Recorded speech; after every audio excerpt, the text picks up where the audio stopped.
All right, moving over to a bantamweight clash now. We got Gene Matsumoto coming in at plus 235, going up against Basharat, who comes in at minus 275. Now, Gene Matsumoto is one of my favorite prospects in the bantamweight division. This kid is nasty, very aggressive with his Muay Thai, loves to exchange in the pocket. His durability has held up well for him thus far, and his only loss came at the hands of Rob Font in a very short notice fight.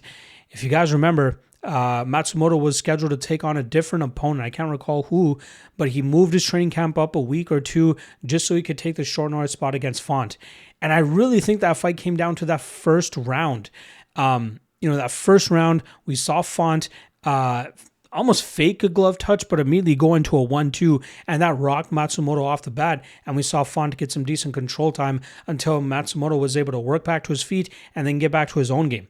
I thought Matsumoto won rounds 1 and 2, and that third round, Font was able to start pushing away or pulling away.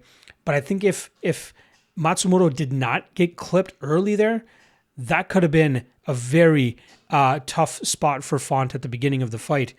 But he did manage to bounce back in his next matchup against Miles Johns. It was a very close fight that could have gone either way. He did a good enough job in terms of landing his damage. He was able to fend off the takedowns from Johns again, and that was very intriguing. Now, what I found weird about that fight is the scorecards for the Johns fight. The two judges that scored the fight for Matsumoto, they scored rounds 2 and 3 for him. The other judge scored it completely the opposite. That other judge gave Matsumoto round 1 and Johns round 2 and 3. So it was a close fight the entire way. I thought Matsumoto landed some good damage, fended the takedowns, like I said, very well. And that's kind of the aspect of his game that he's improving upon, is being a little bit more defensively responsible with his grappling. He's often showed some good takedowns of his own. He's very aggressive with that guillotine in case anybody starts to shoot bad takedowns, as we saw him do against Dan Argueta.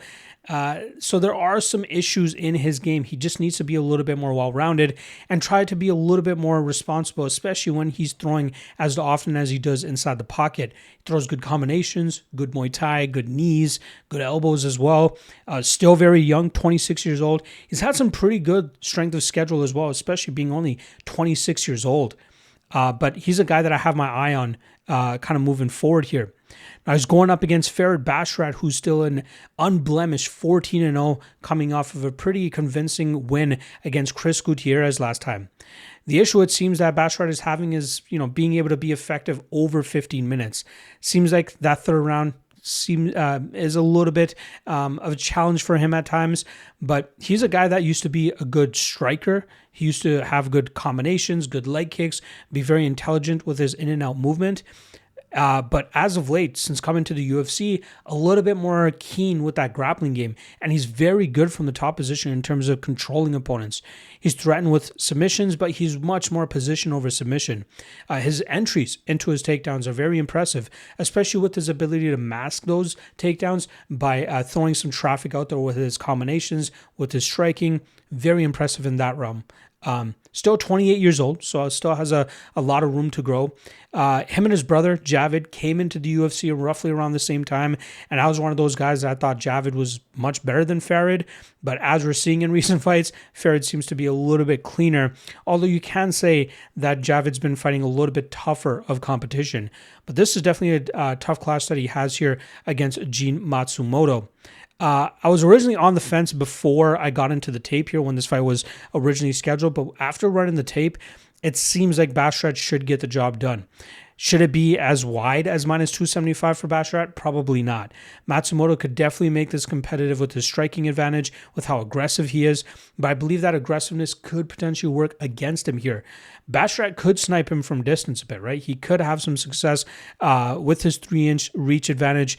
He'll also have a 2-inch height advantage as well. Not anything major, but I think that will help him kind of see Matsumoto crashing the pocket. And from there, I think we'll see Basharat clip him, land some good counter striking of his own, but then eventually mix in those takedowns. And I think those moments of control time, landing some damage of his own. Basharat's pretty good in terms of landing effective damage from top control, even if he's not advancing to more dominant positions. But I think he can mix in the grappling, mix in the takedowns, and really cause some issues here for Matsumoto. I would like a better line on Basharat. I don't think we're going to get that here. Matsumoto could absolutely make this competitive, but I'm not so keen on him to the point of going in on that plus 235. So official prediction here will be Basharat, just a better overall game. His grappling will be the difference maker, and I think that leads to Basharat winning this fight on the scorecards.